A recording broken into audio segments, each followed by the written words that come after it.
Assalamu alaikum. Welcome to the Electrical Power Transmission course. Today the title of my lecture is What is String Efficiency? I will discuss its importance and will drive an expression for string efficiency and voltage distribution calculation across the disk of suspension type insulator. As discussed in the previous lecture that the voltage applied across the string of suspension insulator is not uniformly distributed across the various disks. Therefore, the disk nearest to the conductor has much higher potential than the other disk. This unequal potential distribution is undesirable and is usually expressed in terms of string efficiency.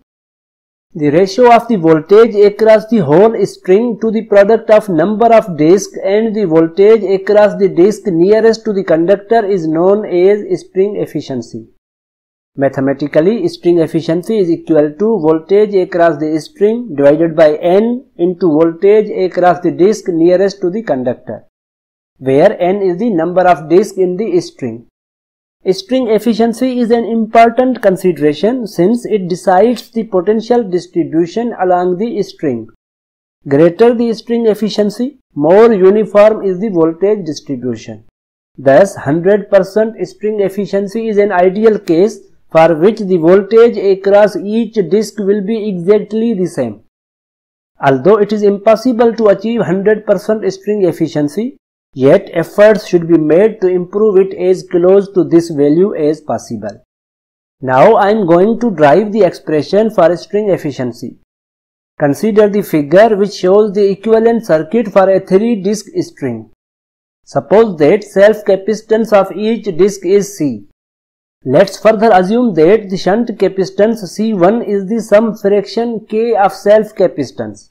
Therefore, C1 is equal to Kc. Starting from the cross arm or tower, the voltage across each unit is V1, V2 and V3 respectively. Now applying Kirchhoff's current law to the node A, we get I2 is equal to I1 plus similar I1. As we know that I is equal to V upon capacitive reactance, and we know that capacitive reactance is equal to 1 upon 2 pi Fc. Simplifying this expression, we get I is equal to V 2 pi Fc. And we know that 2 pi Fc is equal to omega. Therefore, I is equal to V omega C.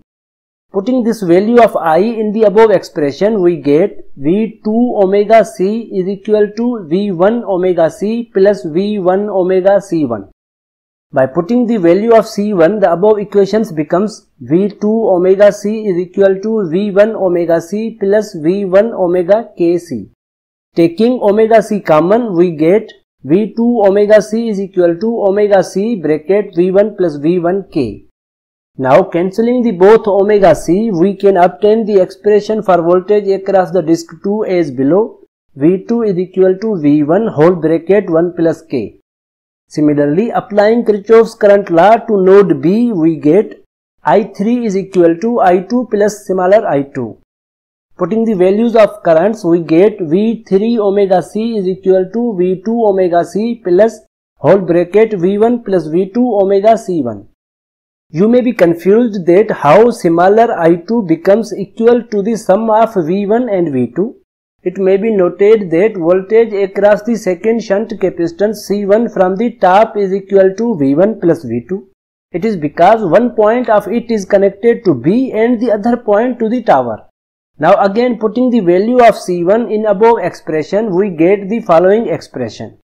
Taking omega C common, we get the following expression.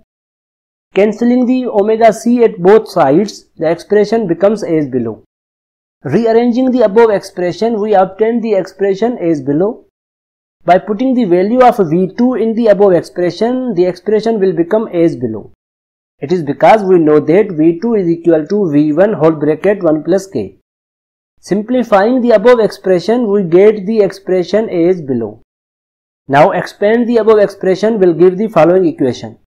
Simplifying the above expression gives the formula for voltage across the third disk as below.